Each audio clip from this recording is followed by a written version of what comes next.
और इसमें मैं क्लेम तो नहीं करता कि जो मैं फिज़िक्स पढ़ाऊँगा वो एक्सीलेंट होगी, लेकिन क्लेम इस बात में ज़रूर है कि जो कुछ पढ़ाया जाएगा वो आपके बेसिक को क्रिस्टल क्लियर करेगा और चीज़ें आपको ठीक से समझ में आएँगी। तो डेफिनेशन नहीं हो सकती है क्योंकि इनका कोई सिनोनिम्स नहीं मिलता है। अगर मैं रेड कलर की बात करूँ तो रेड कलर को कैसे डिफाइन करेंगे? रेड कलर तो अपने आप में यूनिक है, कोई दूसरा रेड कलर होता ही नहीं है।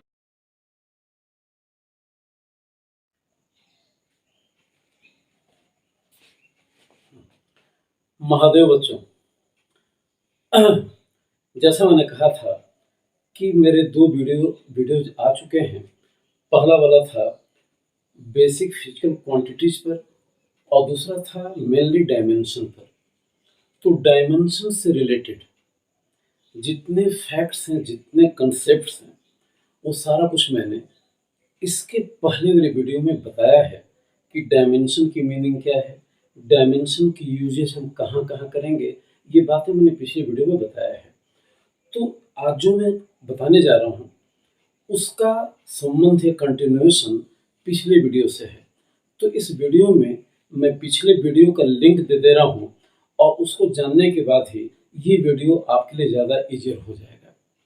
तो शुरू करते हैं। जैसा मैंने कमिट किया था कि इस वीडियो में स्पेशली मैं उन कुछ न्यूमेरिकल्स को लूँगा जो डायमेंशनल एनालिसिस से रिलेटेड हैं। ओके? तो डायमेंशनल एनालिसिस से रिलेटेड जितने न्यूमेरिकल्स बनते हैं, चाहे आईटी में, जेईई में, नीट में या कहीं भी, वो 2 या 3 बेसिक बातों को लेकर ही चलते हैं और हर क्वेश्चन में उसी फैक्ट का रिपीटेशन होता है। तो जैसा मैंने पिछले वीडियो में बताया था, एक समराइज वे में उस बात को मैं कहना चाह रहा हूँ। जैसे मान लो जब भी कोई क्वेश्चन आएगा तो कुछ यूँ हम समझेंगे, मान लो लिखा हुआ है A plus B equals C plus D. These are 4 physical quantities which are related by this relation.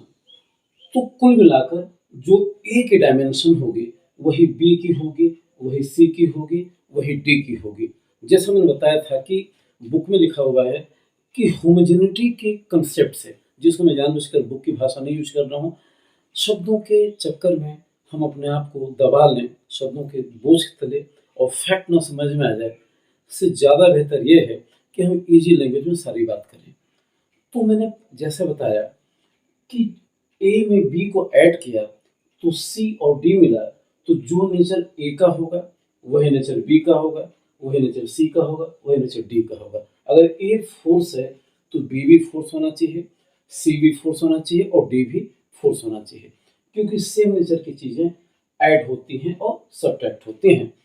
और ये बात मैं ऑलरेडी पिछले वीडियो में बता चुका हूँ। तो पहला तो फैक्ट ये है कि जितने क्वेश्चन हम लेंगे उनमें ये बेसिक बात दिमाग में जरूर रहेगी। नंबर 2, जो हम क्वेश्चन लगाते हैं उनमें से मैक्सिमम क्वेश्चन में ये कंसेप्ट यूज में हम लाते हैं कि एंगल की कोई डायमेंशन नहीं होती है। मीन्स जैसे मान लो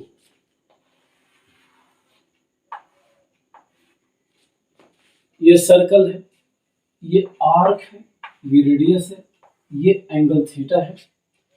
थीटा को हम लिखते हैं आर्क बाई रेडियस, थीटा को लिखते हैं आर्क बाई रेडियस। देखो ये भी लेंथ है, ये भी लेंथ है, तो अगर डायमेंशनली हम लिखें तो हम लिखेंगे L बाई एल। ओके, अब L बाई एल हो जाएगा L रेज़ टू पावर 0, ये हो जाएगा 1। तो मैं ये कहना चाह रहा हूं, जरा बात को समझो कि एंगल की डायमेंशन 0 होती है, मीन्स कोई डायमेंशन नहीं होती है, और एंगल का जो डायमेंशन फार्मूला होगा उसकी वैल्यू 1 होगी, 0 नहीं होगी, क्या होगी? 1 होगी। तो एंगल हो गया, एंगल का डायमेंशन फार्मूला 1 हो गया, एंगल का डायमेंशन 0 हो गया।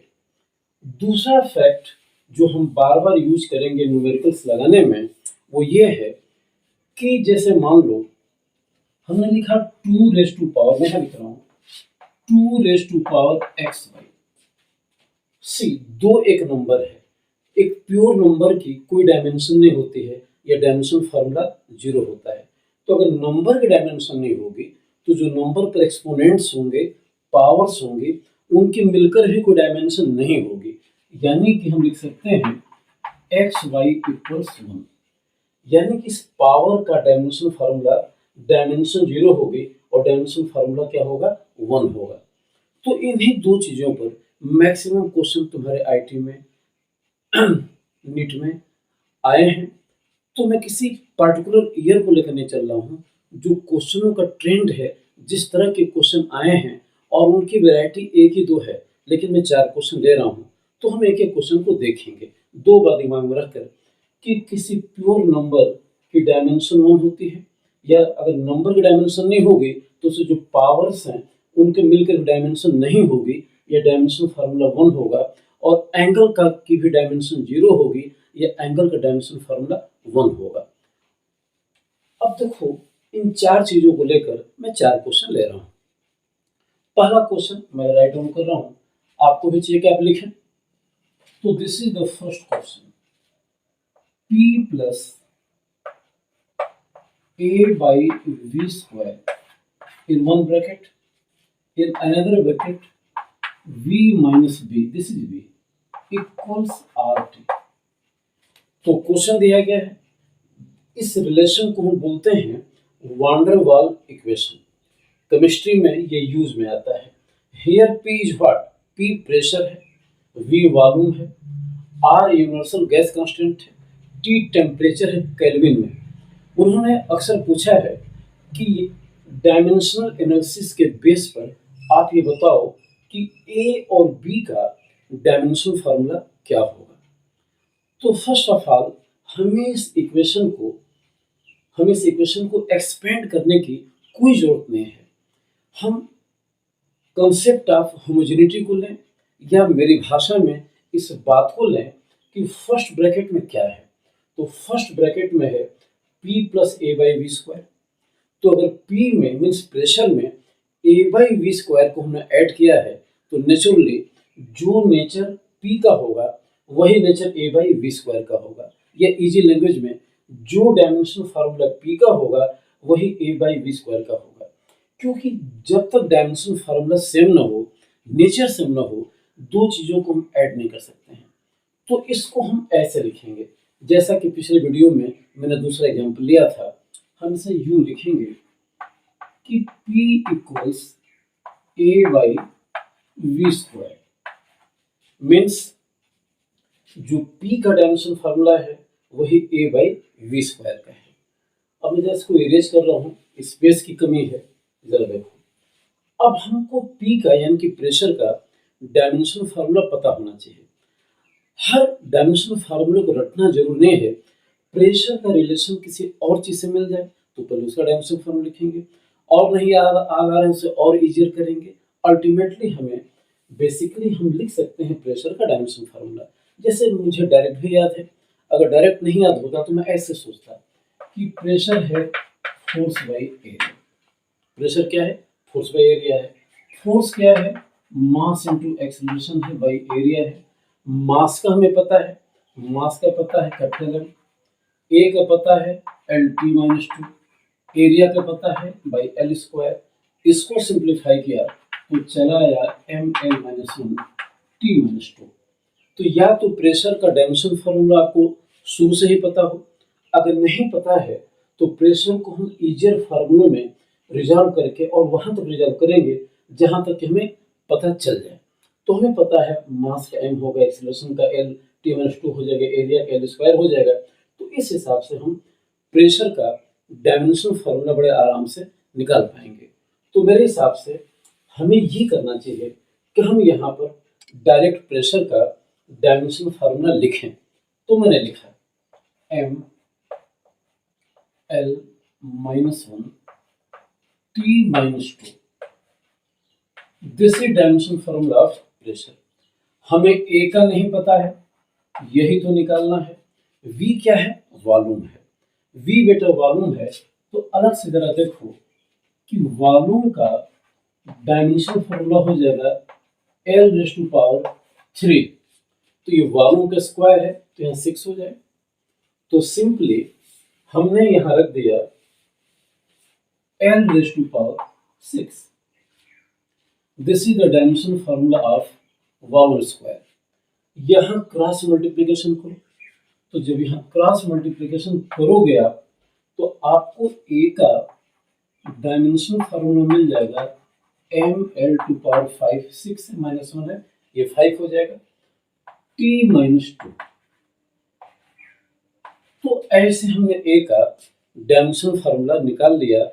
उस फैक्ट को दिमाग में रखकर कि p में अगर a बाई बी स्क्वायर जोड़ा गया है तो जो नेचर p का होगा वही a बाई बी स्क्वायर का होगा, एक नहीं पूरे का कंबाइंड तरीके से a बाई बी स्क्वायर का होगा।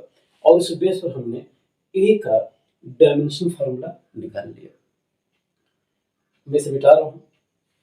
अब वैसे ही b का निकालना था, तो दोबारा हम इस एक्सप्रेशन को देखें, p plus a by B square in first bracket,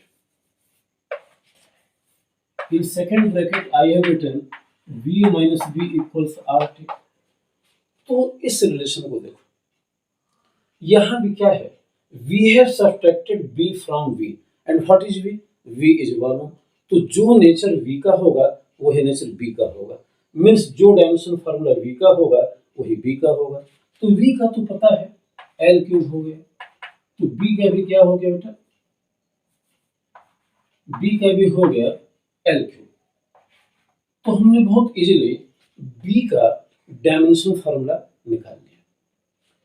तो एक ये क्वेश्चन एग्जाम में इस तरीके का आता है कि होमोजेनिटी को ध्यान में रखकर, ये इस बात को ध्यान में रखकर कि कोई इक्वेशन अगर वैलिड है तो उसके जितने पार्ट्स हैं सभी बाय नेचर सेम होंगे, या किताबी भाषा में बाय डायमेंशन फार्मूला सेम होंगे, और हम उसको डायमेंशनली इक्वेट करके अननोन फिजिकल क्वांटिटी का डायमेंशन फार्मूला निकाल सकते हैं।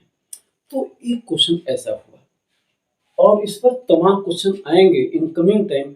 हम इनका पीडीएफ आपको दे देंगे प्रैक्टिस के लिए, आप करते रहना। फिर अभी तो शुरुआत हमने किया है। See I am taking next question. Next question मैं ले रहा हूं बेटा, मैं क्वेश्चन ले रहा हूं ऐसे वर्मा से, और मैं पहले क्वेश्चन राइट डाउन करूं फिर मैं समझाता हूं। This is the question, integration dx 2ax minus x square root a raised to power n sin inverse x by a minus 1। This expression is given in essay Verma. We have to find out value of a on the basis of dimensional analysis. तो आसान सी भाषा में इस question में कह रहा है कि this is the integration of this relation. Result ये है, आपको डायमेंशनली ए की वैल्यू निकालनी है। ये पावर क्या है, सॉरी, डायमेंशनली आपको एन की वैल्यू निकालनी है, और मैं गलत बोल दिया, एन की वैल्यू फाइंड आउट करनी है। तो देखो कैसे करेंगे, केयरफुली देखो। पहले जब भी हमको डायमेंशनली इसकी बात करनी होगी तो ये हमारे लिए इररिलेवेंट है कि ये साइन क्या है, इंटीग्रेशन है, कोई मतलब नहीं, हमको डायमेंशन की बात करनी है। तो इन इमेजिनेशन इसे हटा दो, हटा दिए। जो x होगा वही dx होगा। x कुछ भी आप एज्यूम करो, dx उसके चेंज को बता रहा है, तो हमने अपनी ओर से मान लिया, और अब मानना आपके लिए इजियर है, आप कुछ भी एज्यूम कर सकते हो। हमने मान लिया लेट x इक्वल्स लेंथ। हमने एज्यूम किया कि x क्या है, लेंथ है, तो अगर लेंथ है तो डायमेंशन फार्मूला हो गया l, तो डायमेंशन फार्मूला हो गया l। अब जरा देखो, ये dx है तो ये भी तो लेंथ, चेंज लेंथ ही है। तो डायमेंशनली अगर हम लिखना चाहें, डायमेंशनली अगर हम लिखना चाहें, डायमेंशनली अगर हम लिखना चाहें तो हम इसको लिख सकते हैं l। तो हमने लिख दिया l, ओके। अब देखो this is l square,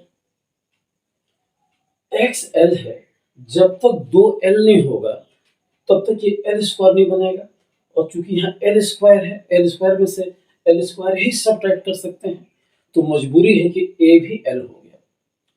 x को हमने l माना और लॉजिकली यहाँ पर a भी क्या हो गया, l हो गया, तो ये l स्क्वायर हो गया। तो this is l square, this is l square, मिलकर भी डायमेंशन हो गई ये l स्क्वायर। ऐसा नहीं कि माइनस होने से ये 2l स्क्वायर हो गया, l स्क्वायर हो गया, घटकर l स्क्वायर हो गया, ऐसी बात नहीं है। अगर ये प्लस भी होता, हम सिर्फ डायमेंशन की बात करें, नेचर की बात करें, हम वैल्यू की बात नहीं कर रहे हैं। तो ये l स्क्वायर है, ये l स्क्वायर है, मिलकर ही ये 2l स्क्वायर है, ये l स्क्वायर है, डायमेंशन में मिलकर हो गया l स्क्वायर। माइनस होता तो भी l स्क्वायर, प्लस होता तो भी l स्क्वायर, तो बाय नेचर ये हो गया l स्क्वायर। इसे रूट लेंगे तो ये हो जाएगा l, तो नीचे चला आया l। अब देखो हमने a को l माना, लॉजिकली मानना पड़ेगा, अगर l स्क्वायर है, l है तो इसको l होना ही चाहिए, तो हमने लिख दिया l raise to power n, l raise to power n। देखो अब वो कंसेप्ट चला आया जो मैं कहना चाह रहा था, वन एक नंबर है जो डायमेंशनलेस है, तो ये जो एक्स वाई ये है, this must also be dimensionless. तो जो ये एंगल है, ये जो ब्रैकेट में लिखे जो ये एंगल है, ये पूरी चीज, तब इसकी कोई डायमेंशन नहीं होगी, यानी कि डायमेंशन फार्मूला 0 होगा। तो डायमेंशन फार्मूला 1 होगा, डायमेंशन 0 होगी, तो इसके प्लेस पर मीन्स इसके प्लेस पर हम 1 लिख सकते हैं, अगर हम डायमेंशन फार्मूला के हिसाब से बात करें, क्योंकि ये एंगल बेटा, और मैंने पीछे बताया था कि एंगल की डायमेंशन 0 होती है या एंगल का डायमेंशन फार्मूला 1 होता है। तो ये पूरी चीज डायमेंशन 1 हो गई, और हम डायमेंशन ही राइट डाउन कर रहे हैं, तो ये 1 हो गया, तो सीधे सीधे इसको हमने छोड़ दिया, तो ये इतनी चीज हो गई। अब जरा देखो इसको यहाँ लाओगे, l रेज़ टू पावर 0 और l raise to power n, base same है, हम पावर को इक्वेट करेंगे तो हमें मिल गया n इक्वल्स 0। तो यहां पर n की वैल्यू चलिए 0। तो ये दूसरा क्वेश्चन हो गया। होपफुली ये बात समझ में आई होगी। अगर कोई बात डाउट होती है तो बेटा आप कमेंट सेक्शन में जरूर लिखो, मैं उसको इम्प्रूव करूंगा। तो ये हो गया n इक्वल्स 0। तो ये दो क्वेश्चन हो गए। अब देखो एक क्वेश्चन में नंबर को लूंगा, ये भी आईटी का क्वेश्चन है, और ऐसे क्वेश्चन आईटी में कई बार पूछे गए हैं, रिपीटेशन ऑफ क्वेश्चन है, नीट में वही क्वेश्चन रिपीट कर दिए जाते हैं आईटी से लेकर। तो एक पर्टिकुलर क्वेश्चन मैं ले रहा हूँ और इसे बड़े ध्यान से समझो, हालांकि कोई नई बात नहीं है, नई बात ऑलरेडी मैं बता चुका हूँ। तो देखो अगला question, p plus p equals alpha by beta, p equals alpha by beta e raise to power alpha z upon k theta. अब जरा समझो क्वेश्चन क्या है, क्या पूछ रहा है। This is pressure, alpha and beta are unknown future quantities, we don't know. z is distance, z is distance,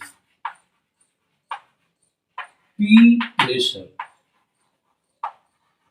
p is pressure, z is distance, k is called a new physical quantity। आप 11th में थोड़ी और आगे की class में पढ़ोगे। This is called Boltzmann constant, BOLTZ MANN, Boltzmann's constant, and theta is temperature,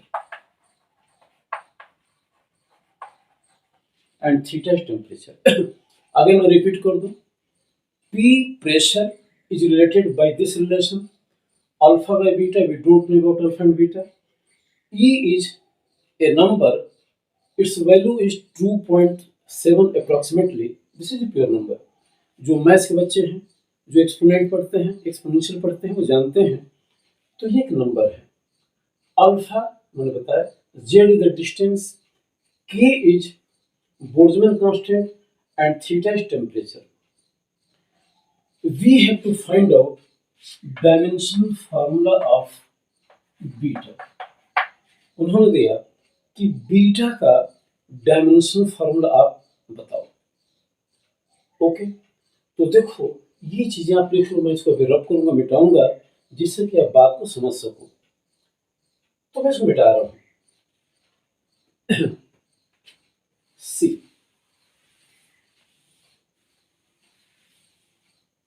ई क्या है? एक नंबर है।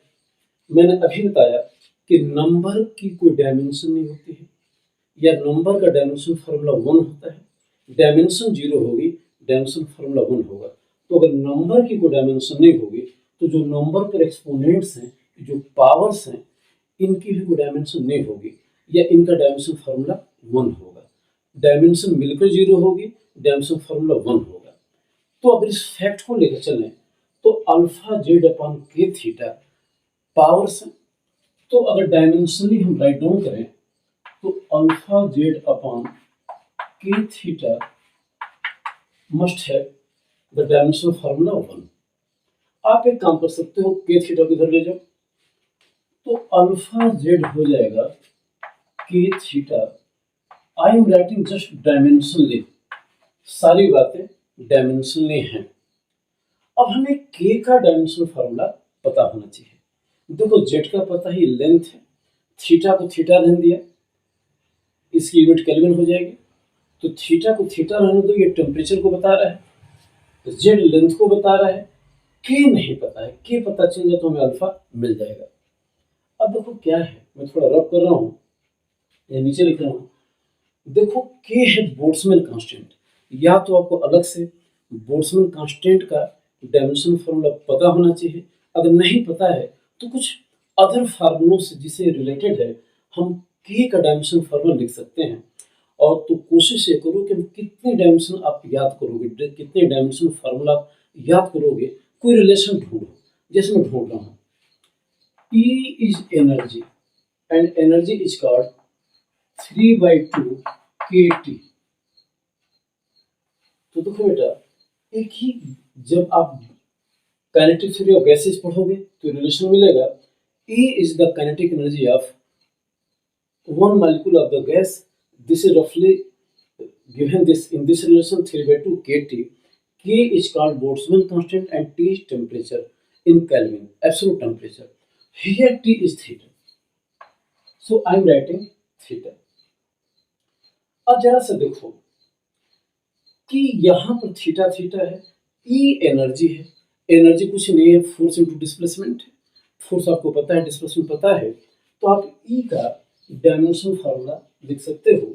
जब ई का डायमेंशन फार्मूला लिखोगे तो हो जाएगा M L square T minus two. M L T minus two force का होता है, डिस्प्लेसमेंट एल से मल्टीप्लाई किया, ये वर्क हो गया। वर्क डायमेंशन फार्मूला वही होगा जो एनर्जी का होगा, तो ई का हो गया M L square T minus two. 3/2 एक नंबर है, इसकी कोई डायमेंशन नहीं होगी। के का निकालना है, थीटा को थीटा में एज्यूम कर लिया टी के प्लेस पर। तो देखो, ये थीटा नीचे चला आएगा और के का डायमेंशन फॉर्मूला हो जाएगा M L square T minus two by theta. This is the dimension formula of what? K. अब हम क्या करेंगे कि इस रिलेशन में हमने इसको इधर रखा। अब हम अल्फा की डायमेंशन निकालेंगे, ऐसे निकालेंगे। देखो, के का ही चला है। के का कैसे चला है? हमने कहा कि एनर्जी होती है 3/2। एनर्जी को लिखा मैंने कितना? 3/2 kT। और एनर्जी का हो गया M L T minus two, M L square T minus two. K का नहीं पता है, टी टेम्परेचर है जो यहाँ पर सिंबॉलिकली थीटा के फॉर्म में है, तो थीटा लिख दिया। तो यहाँ से के का चला है। अब हम क्या करेंगे, इसे रब करेंगे और के की वैल्यू को यहाँ रखेंगे, जैसा हमने रखा था कि अल्फा जेड इक्वल्स के थीटा। इसको आप यहाँ लगा दो, तो अल्फा जेड हो गया के थीटा। अब के प्लेस पर हम ये रखेंगे, तो हमने रखा। अल्फा नहीं पता है, जेड एल है, तो लिख दिया अल्फा एल। अल्फा नहीं पता है, जेड एल है, लिख दिया अल्फा एल। के को लिखा M L square T minus two upon theta into theta. Okay. अब देखो, यहां से थीटा कैंसिल हो जाएगा, theta will cancel theta, and you will divide L square by L. So dimensional formula of alpha is ml ml t minus 2 ml t minus 2। तो हमने alpha का dimensional formula निकाल लिया। Alpha will be ml t minus 2। Okay, t minus 2। इसको आप चाहो तो video pause करके उतार सकते हो। तो अल्फा हो गया ml t minus 2। अब मैं इसे रब कर रहा हूं, जरा देखो, अगेन इस रिलेशन को देखो, यहां आओ। What is P? P is pressure and this number is dimensionless। This number is dimensionless, it's power is also dimensionless। तो अब यहां से लॉजिक ये बने कि जो P का डायमेंशनल फार्मूला होगा वही अल्फा बाई बीटा का होगा। Means we can write dimensional formula of P equals alpha by beta. अब देखो, हमें P का डायमेंशनल फार्मूला पता होना चाहिए। अल्फा हमने निकाल लिया है, बीटा बड़े आराम से निकल जाएगा। तो अब मैं क्या करूंगा कि P के प्लेस को रखूंगा m L minus 1 T minus 2। This is the dimensional formula of pressure, force by area। इसे राइट डाउन किया और अल्फा हमने जस्ट निकाला है ml t minus 2 upon beta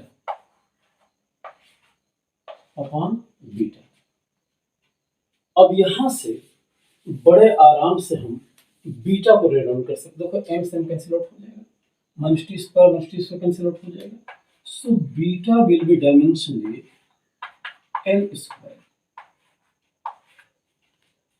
So we have derived the dimensional formula beta equals L square।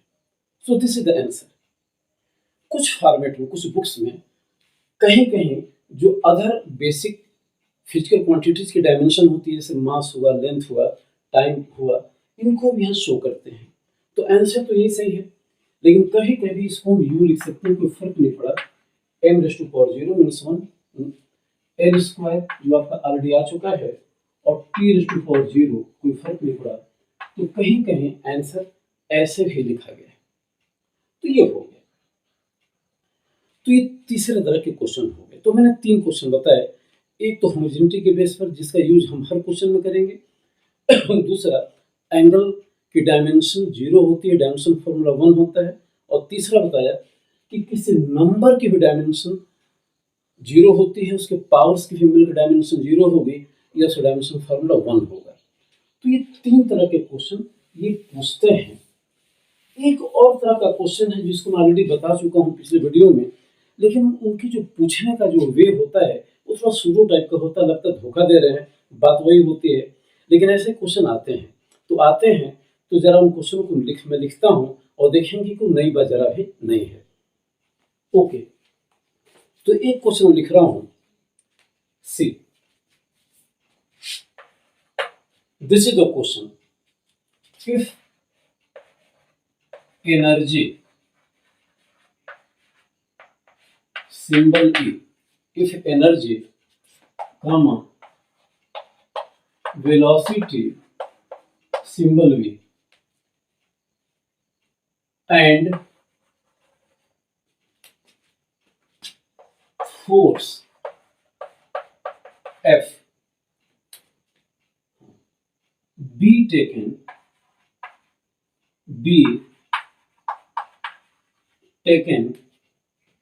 as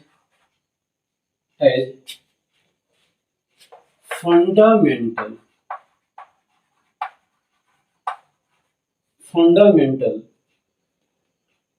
quantities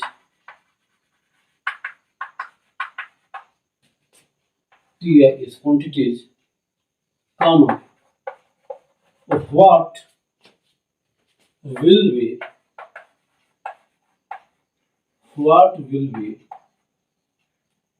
dimensional dimensional what will dimensional formula of mass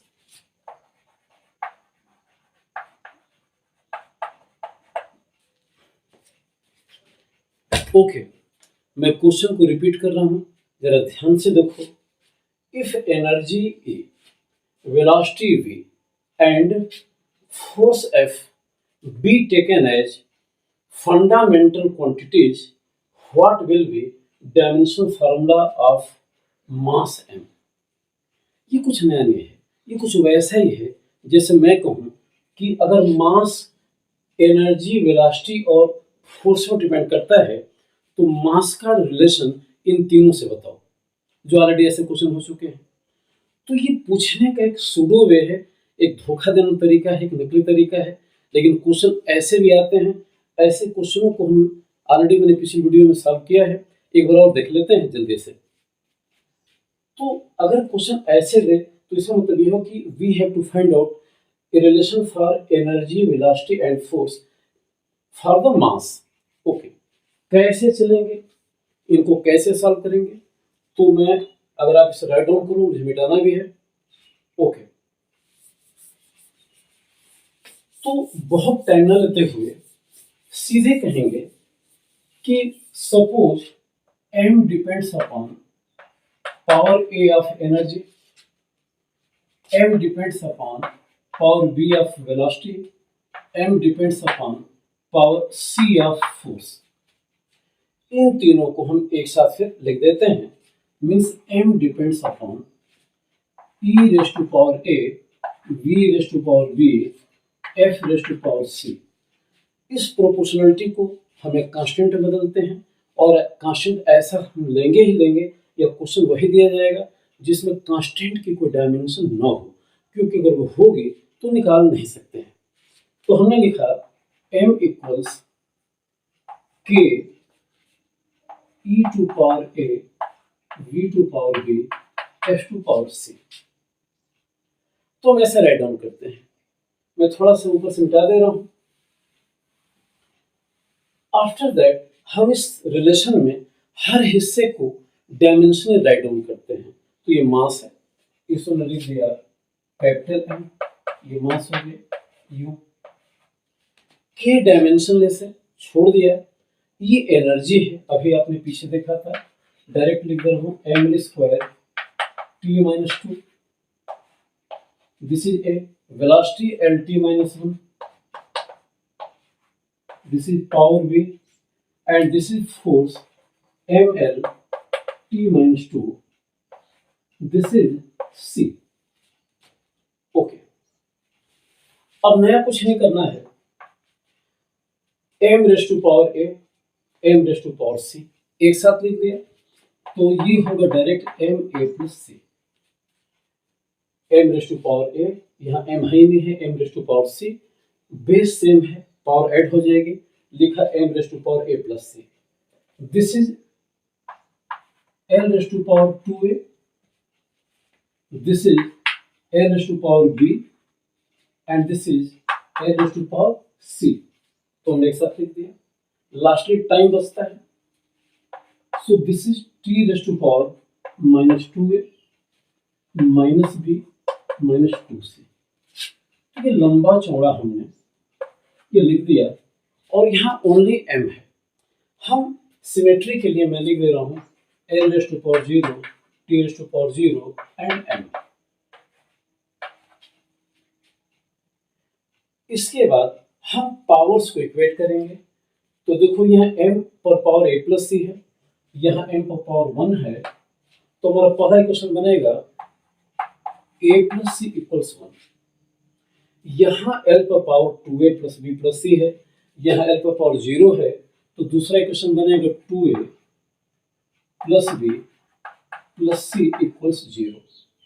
यहाँ t raise to power 0 है, यहाँ t raise to power minus 2a minus b minus 2c है, तो लिख दिया minus 2a minus b minus 2c equals 0।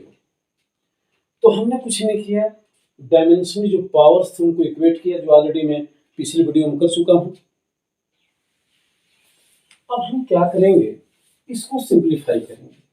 तो simplify करें तो देखो ये कैंसिल आउट हो जाएगा, इसमें से ऐड करेंगे 0, ये 0, और c इक्वल्स 0 चला आएगा, तो c 0 हो गया। सी की वैल्यू को 0 रखा तो ए की वैल्यू 1 चली, यहाँ 0 रखोगे तो ए की वैल्यू 1 चली जाएगी। यहाँ देखो सी 0 है,